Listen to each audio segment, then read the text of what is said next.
Hello everyone, welcome back to my channel. ಬಾಯಿ ಹುಣ್ಣಿನ ಪರಿಹಾರಕ್ಕೆ ನಾವು ಏನೆಲ್ಲ ಮಾಡಬಹುದು ಎಂಬುದನ್ನು ಇಂದಿನ ವಿಡಿಯೋದಲ್ಲಿ ತಿಳಿದುಕೊಳ್ಳೋಣ. ಬಾಯಿಯ ಹುಣ್ಣು ಅಸಹನೀಯ ನೋವನ್ನು ತರುತ್ತದೆ. ಈ ನೋವಿನ ಕಾರಣದಿಂದ ಕೆಲವೊಂದು ಆಹಾರಗಳನ್ನು ಆನಂದಿಸಲು ಸಾಧ್ಯವಾಗುವುದಿಲ್ಲ. ಅಂತೆಯೇ ಬಾಯಿಯ ಹುಣ್ಣಿನ ಈ ಸಮಸ್ಯೆಗೆ ಪರಿಹಾರ ಕಂಡುಕೊಳ್ಳಲು ಇಲ್ಲಿವೆ ಕೆಲವೊಂದು ಮಾರ್ಗೋಪಾಯಗಳು. ಉಪ್ಪು ನೀರಿನಿಂದ ಬಾಯನ್ನು ತೊಳೆಯಿರಿ. ಬಾಯಿಯ ಹುಣ್ಣನ್ನು ನಿವಾರಿಸಲು ಇದು ಕೂಡ ಪರಿಣಾಮಕಾರಿ ತಂತ್ರಗಳಲ್ಲಿ ಒಂದಾಗಿದೆ. 1 ಲೋಟ ಬೆಚ್ಚಗಿನ ನೀರಿನಲ್ಲಿ 1 ಟೀ ಚಮಚ ಉಪ್ಪನ್ನು ಸೇರಿಸಿ ಈ ಉಪ್ಪಿನ ನೀರಿನಿಂದ ಸುಮಾರು 30 ಸೆಕೆಂಡುಗಳ ಕಾಲ ನಿಮ್ಮ ಬಾಯಿಯನ್ನು ತೊಳೆಯಿರಿ.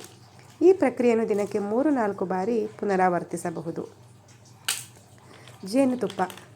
ಜೇನುತುಪ್ಪಕ್ಕೂ ಉರಿಯೂತದ ಹುಣ್ಣನ್ನು ನಿವಾರಿಸುವ ಸಾಮರ್ಥ್ಯವಿದೆ.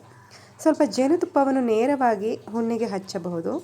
ಇದರ ಆಂಟಿಮೈಕ್ರೋಬಿಯಲ್ ಗುಣಗಳಿಂದಾಗಿ ನೋವನ್ನು ನಿವಾರಿಸಲು ಇದು ನೆರವಾಗುತ್ತದೆ. ತೆಂಗಿನ ಎಣ್ಣೆ ಕೂಡ ಆಂಟಿಮೈಕ್ರೋಬಿಯಲ್ ಮತ್ತು ಉರಿಯೂತ ವಿರೋಧಿ ಗುಣಲಕ್ಷಣಗಳನ್ನು ಹೊಂದಿದೆ. ಹೀಗಾಗಿ ನೋವನ್ನು ದೂರ ಮಾಡಲು ಸ್ವಲ್ಪ ಪ್ರಮಾಣದ ತೆಂಗಿನ ಎಣ್ಣೆಯನ್ನು ನೇರವಾಗಿ ಹುಣ್ಣಿಗೆ ಹಚ್ಚಬಹುದು. ಲವಂಗದ ಎಣ್ಣೆ. ಬಾಯಿ ಹುಣ್ಣುಗಳಿಗೆ ತ್ವರಿತವಾಗಿ ಚಿಕಿತ್ಸೆ ನೀಡಲು ಲವಂಗದ ಎಣ್ಣೆಯನ್ನು ಬಳಸಬಹುದು. ಹತ್ತಿಯಲ್ಲಿ ಸ್ವಲ್ಪ ಲವಂಗದ ಎಣ್ಣೆಯನ್ನು ಹಾಕಿ ಅದನ್ನು ಹುಣ್ಣಿನ ಮೇಲೆ ಹಚ್ಚಬಹುದು. ಲವಂಗದ ಎಣ್ಣೆ ನೋವು ನಿವಾರಕ, ಬ್ಯಾಕ್ಟೀರಿಯಾ ವಿರೋಧಿ ಗುಣಗಳನ್ನು ಹೊಂದಿದೆ. ತುಳಸಿ ಎಲೆಯಲ್ಲಿ ಸಾಕಷ್ಟು ಔಷಧೀಯ ಗುಣ ಇದೆ. ಹೀಗಾಗಿ 4-5 ತುಳಸಿ ಎಲೆಗಳನ್ನು ಜಗಿಯಿರಿ ಹಾಗೂ ನೀರು ಕುಡಿಯಿರಿ. ಇದು ಕೂಡ ಬಾಯಿಯ ಹುಣ್ಣನ್ನು ನಿವಾರಿಸಲು ಸಹಾಯ ಮಾಡುತ್ತದೆ. ಮೆಂತ್ಯ ಎಲೆಗಳನ್ನು ಸ್ವಲ್ಪ ನೀರಿನಲ್ಲಿ ಕುದಿಸಿ ಬಳಿಕ ಎಲೆಗಳನ್ನು ತೆಗೆದು ಆ ನೀರಿನಲ್ಲಿ ಬಾಯಿ ಮುಕ್ಕಳಿಸಿ.